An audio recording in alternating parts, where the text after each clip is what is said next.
भारतीय सब्जी अनुसंधान संस्थान द्वारा आयोजित इस किसान मेले जिसका मुख्य उद्देश्य है किसान समृद्ध एवं विकसित भारत का आधार के आयोजन में आज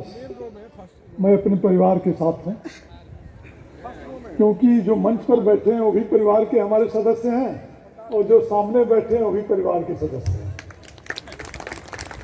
क्योंकि इस संस्थान के जो 1993 में किसान मेले का आयोजन किया गया था उस समय मैं कोऑर्डिनेटर था और आप लोगों के परिवार के ही लोगों ने आज हमें मुख्य अतिथि बनाया है। और सौभाग्यशाली है हूँ कि इस परिवार में दो हमारे अनुज, एक असिस्टेंट डायरेक्टर जनरल और एक यहाँ का निदेशक, दोनों ही आए हुए हैं, एक राजेश कुमार और डॉक्टर सुधाकर पांडे। ये भी खुशी की बात है। और तीसरे आलोक श्रीवास्तव, भले दूसरे संस्थान में है लेकिन ये भी हमारा एक छोटा भाई ही है, शुरू से इसे संबंध रहा है। और राय साहब हम लोग एक दूसरे के साथी नहीं सहयोगी रहे हैं और जब तक हम लोग एक रहे हैं मिलजुल कर इस संस्थान में क्या करना है उसकी रूपरेखा तैयार करते रहे हैं। और उस रूपरेखा में नीरज और हमारे जितने सामने बैठे पुराने संस्थान के सहयोगी हैं, कुछ तो नए हमारे जो है आ गए हैं, उनको अभी कुछ दिन पहले, लेकिन जो 19 के पहले थे वो सब एक साथ मिलकर हम लोग कार्य करते थे। और आप में से जितने बहुत सारे किसान भाई और बहनों को मैं पहचानता भी हूँ, क्योंकि सब्जी में जब आप जुड़े हैं, हम लोग इस सब्जी में कार्य करते रहे हैं, तो एक आत्मीय लगाव जरूर रहा है। और इसके साथ साथ जो स्टॉल लगाकर हमारे विश्वविद्यालय के 10 कृषि विज्ञान केंद्र के हमारे सारे सहयोगी आए हुए हैं, कुछ NGO के लोग हैं और ICR बेस्ड इंस्टीट्यूट, चाहे शुगर केन का हो, चाहे CHS का हो, चाहे NBAM का हो, चाहे सीड का हो, अन्य जितने भी हैं और स्टेट गवर्नमेंट के स्टॉल लगे हुए हैं। हम सबको इस मेले में आयोजन में आप सबका हार्दिक स्वागत अभिनंदन इसलिए भी कर रहा हूँ कि आज जिस समय जिस विश्वविद्यालय का मैं कुलपति हूँ, उस विश्वविद्यालय के जुरिडिक्शन में पूर्वांचल के 27 जिले आते हैं और ये भी जो है हमारे विश्वविद्यालय के जुरिडिक्शन में ही आता है। तो उस नाते भी जो है हमारा ये कर्तव्य है कि जो यहाँ के निदेशक अन्य लोगों ने आपका स्वागत अभिनंदन किया, उनके साथ मैं भी आपका स्वागत अभिनंदन भी करता हूँ। देखिए, किसान ये सब्जी के उत्पादन में अभी बताया गया कि 134 प्रजातियाँ निकली हैं, तो उसमें तो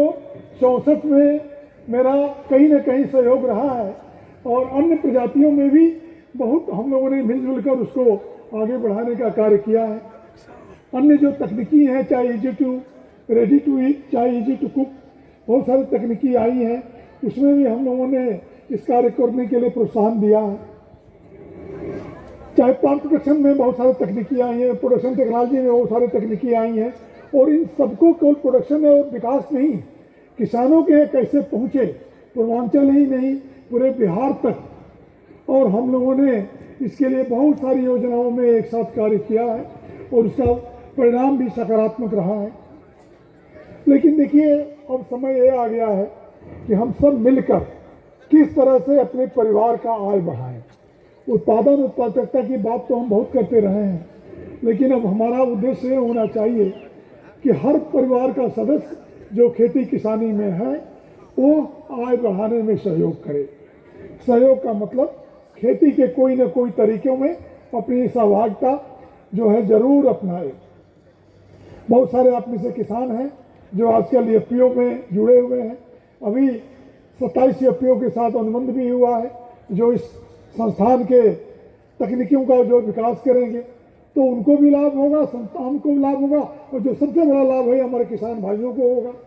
उन्हें भी इस अवसर पर मैं बधाई और साधुवाद देता हूँ। बहुत सारे किसानों को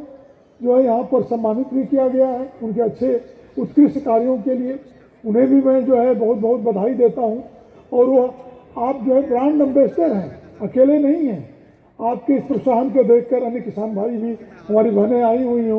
हैं, वो भी समझेंगी हम लोग भी अच्छा कार्य करें ताकि अगले किसान मेला में उन्हें भी प्रोत्साहन करने का इस संस्थान को मौका मिलेगा। तो कुल मिलाकर जिन लोग यहाँ पर आए हैं सबको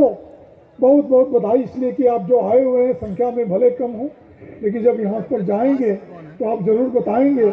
कि हमने फार्म को देखा है, किसान मेले में देखा है, यहाँ पर लोगों के जो है हम जो ज्ञान जो अपने अनुभवों को बांटा है, उन सारी चीज़ों को जब अपने गांव में अपने लोगों से आप जिक्र करेंगे तो कहीं ना कहीं उनके अंदर भी उत्सुकता होगी और वो लोग भी आएंगे इस संस्थान में और कुछ न कुछ सीख कर जरूर जाएंगे। देखिए अब समय आ गया है, जैसे बहुत सारी बातें जो लोग हमारे साथियों ने किया उस पर मैं विचार बिल्कुल नहीं करूँगा। मुख्य चीज़ें आज के ज़माने में यह है कि हम किस तरह से जमीन को यानी कि मृदा को, जल को, पानी को किसी भी रूप में हो और वातावरण को, इनको हम संरक्षित करें ताकि अपने आने वाली हम अपने जनरेशन को, अपने बच्चों को, उनके बच्चों को हम उसी रूप में दें जिस रूप में आज हमें मिली है।